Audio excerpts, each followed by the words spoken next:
So the first variation that I want to talk to you about is done exactly like the first variation of rocking that I told you about, the main way I told you about.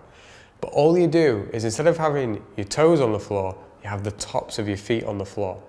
So you allow your feet to bend backwards and you have the tops of your feet on the floor.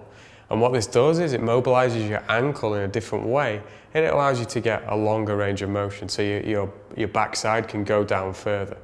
So you'll need more mobility to be able to get your backside down to your heels in this variation than you will in the first variation, when the tops of your feet were actually, when the toes of your feet were on the floor. Now you're going to have the tops of your feet on the floor. It lengthens the range of motion. Play around with it, have fun with it. It's not better or worse than the main variation that I showed you. It's just different, and it gives you options.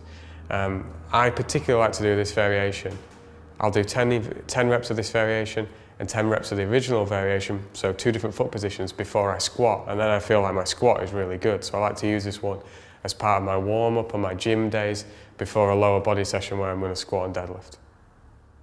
So the second variation of rocking that I want to tell you about is focused on your hands. So originally we said that we're going to have our hands straight ahead when we rock. The middle finger is going to point straight ahead. In this variation, you're going to rotate your hands outwards. Now, how far you can rotate your hands outwards will depend on the mobility of your forearms and your shoulders. There's no right or wrong. I'm not saying that you have to rotate them out 1 inch or, 5 inches. I'm just saying rotate them outwards. Play around with it. Play around with different angles. In the morning, this is what I do often when I get up. I'll do 5 reps the way I originally told you with the finger pointing forwards. Then I'll rotate the hands out and I'll rock. And what happens is, almost always, when I rock forwards at some point in time, the bones in my hand crack. Now when I say the crack, it's not painful. It's like, when you get a chiropractic adjustment and they crack your back or your neck and you hear the vertebrae go, and all of a sudden you feel like you can move even better. That's what happens. So every morning, I do 5 reps with my hands here, rotate them out, I do 5 more reps, and I get a nice little crack. It releases any tension in my hands and in the bones in my hands, and it feels great. So that's another variation to play with, just rotating your hands out. You can try a little bit, you can try a lot, see how it feels. Everything else stays the same, the technique that I taught you in the previous section. So the third variation I want to talk to you about is the opposite of the previous one. So in the previous variation, we talked about turning the hands out. In this variation, you rock with the hands in. This feels different again. You will feel a lot more like mobilizing of these muscles on the outside of the forearms. So I told you in the morning that I do 5 reps with the hands like this, then 5 reps like this, then I do 5 reps like that. And at the end of it, just 15 reps, it takes 20 seconds. At the end of it, your arms just feel great. They feel really loose, really mobilized. Any tightness, any stress that you might be holding there just disappears. So you've got hands straight ahead, you can go hands out, you can go hands in. Dead simple. All the other technique remains the same. You still look straight ahead, you still have your mouth shut, you still breathe through the nose, you still go forwards till about 80% of the weight is on your hands, you still go backwards as far as you can, maintaining the slight arch in your lower back. Simple.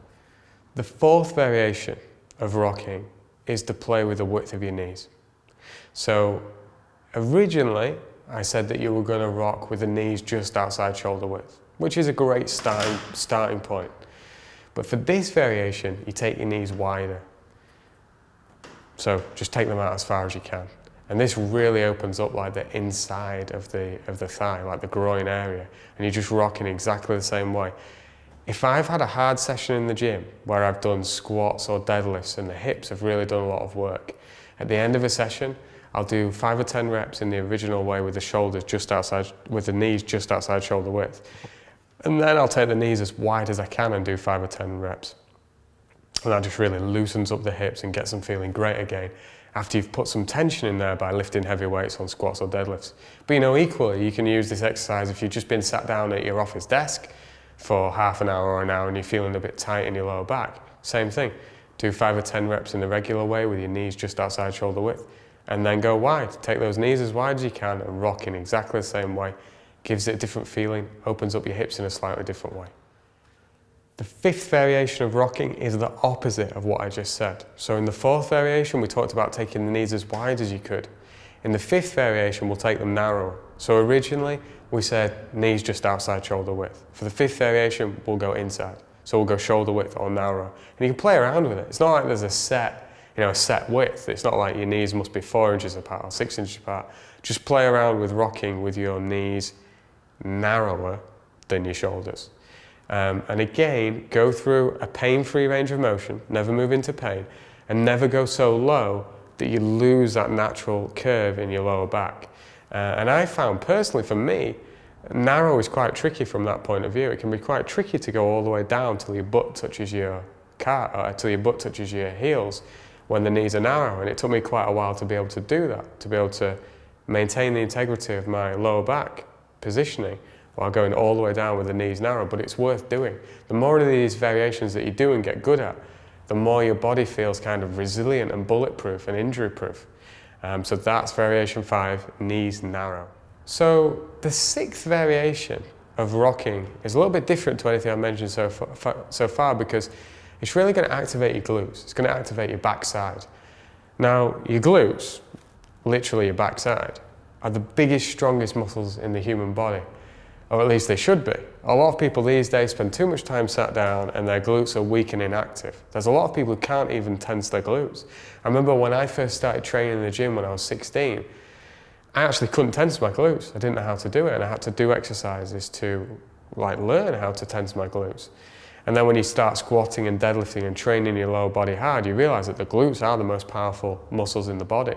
And if you look at a lot of athletes, you'll see that they have well-developed glutes, both female and male, especially if you look at sprinters. Like sprinters, both male and female usually have big backsides, but it's big, firm backsides. It's muscular, not fat. This variation of rocking is going to strengthen and activate your glutes. So what you do is you go down in the usual way, but when you come up, you let your hands come off the floor, you squeeze your glutes hard, and you end up standing up straight with your knees on the floor and then your body perpendicular.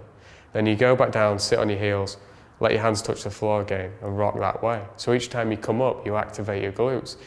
And also what you'll find is, as you come up and squeeze your glutes, you also get a nice stretch on your hip flexors, which are the muscles just here on the front of your hips, which get very tight when you sit down all day because it puts the hip flexors in a short and contracted position.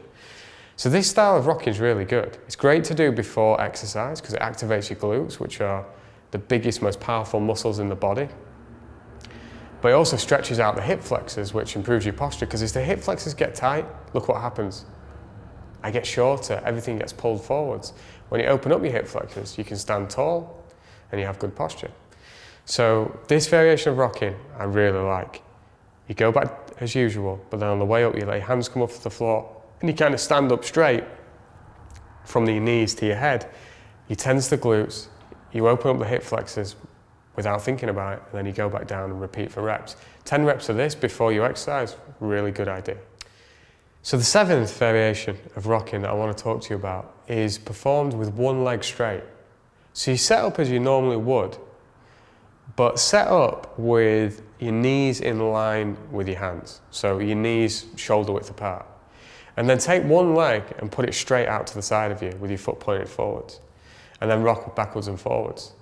Now when I first did this, my range of motion was absolutely tiny, because as I tried to rock backwards, what happened was the inside of my thigh was so tight I could barely move. So all I did was I stick with it. I started doing 5 or 10 reps a day of this particular style of rocking because I realized that I sucked at it. I realized that my inner thigh was really tight. And sure enough, over time, the range of motion increased. But it is one of those variations where when you do it, you still really do feel that inner thigh working hard. So everything's exactly the same. You look straight ahead, you maintain the lower back positioning, the slight arch in your lower back, you move through a pain-free range of motion, you rock forwards as far as you can till about 80% of your weight is on your front leg, and you rock backwards. As low as you can, maintain that lower back position. The only difference is one leg is straight and one leg is in the usual position. Obviously, it goes without saying that once you've done 5 reps on one side, you do 5 reps on the other side. Always do the same amount of reps on both sides. So for this next variation of rocking, you perform it the same way as the original kind of rocking, but instead of your hands being on the floor, you put your forearms on the floor. So your actual arms are bent for this one, and then you rock backwards and forwards in the same way. Now the benefits to the hips are the same, you still open up the hips, it feels slightly different. But this one is particularly good for the upper back. And you can play around with having your hands like this, or you can move them out a little bit, or you can even have them flat on the floor. The point is, your forearms are flat on the floor, and you're rocking backwards and forwards on your forearms. Great for the upper back, great for the hips. Another variation for you to play around with. So the 9th variation of rocking is hard.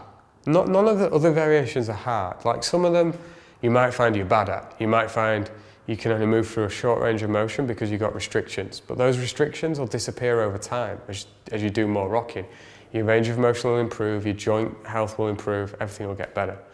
But this 9th variation, and indeed the 10th variation, I wouldn't even attempt until you've been rocking in the regular way for at least a month or maybe 2 or 3 months. You know, you've got enough variations to play around with without needing these last two straight away. Because what you're going to do with these last two is you're going to rock without your knees touching the floor. So all of a sudden, you're bearing your whole body weight on just your hands and your feet. You're not able to rest your body weight on your knees anymore. So this does require a certain level of strength. These won't be for everybody, these last two variations. But what I can tell you is that these two variations build more strength than the first two. So one of my friends, Jeff Newport, he's a master kettlebell instructor. He was a national level Olympic weightlifter. He was one of the 2 guys who founded Original Strength, which was the company that I first learned about rocking from. He told me that when he started doing this style of rocking that I'm about to tell you about with the knees off the floor, his squat went up to the point where he was beating PBs in his 40s that he'd set in his 20s. So he was getting stronger on the squat in his 40s than he was in the 20s. And remember, in his 20s he was a national level Olympic weightlifter, so he was a very athletic, strong guy. And yet he was beating those PBs in his 40s. And he credits it to doing this style of rocking. So what you do is, you set up as you normally would, with your feet close together actually. The first variation we'll do feet close together, bring your knees off the floor and then rock as you normally would. That's it. You just rock the same way but with the knees off the floor. It's a lot harder, but then you go and squat and you feel like your squat's much better. But it doesn't matter even if you don't do squats in the gym with a weight on your back or a weight in the crux of your elbows or whatever. This is still a great thing to do once you've been rocking a while in the ways where your actual knees are on the floor. So you bring the knees off the floor, your feet are close together, you rock backwards and forwards as you normally would. The 10th variation, the final variation of rocking that I want to talk to you about, is the same as number 9. Your knees are going to be off the floor, but this time your feet are going to be wide. So you go feet wide, knees off the floor, rock as you normally would. Just be careful with these 2 variations, this one and the 9th one where your knees are off the floor, that you don't allow your hips to shoot up in the air. You still want your hips to be low, lower than your head. You still want to look straight forwards, your arms still want to be straight. You still want to maintain the positioning of your lower back, that slight curve in your lower back, you want to maintain that. Don't allow your head to go up and your hips to go up and your head to go down, that's not what you want. And as a frame of reference, your knees will only be a little bit off the floor. You'll know if you're allowing your hips to go up and your head to go down because your knees will be way off the floor, that's not what you want. Your knees should be almost touching the floor, just not quite. Hips low, lower back in a good athletic position with your natural curve. Head straight ahead, looking straight ahead, mouth shut, breathe through the nose, arms straight.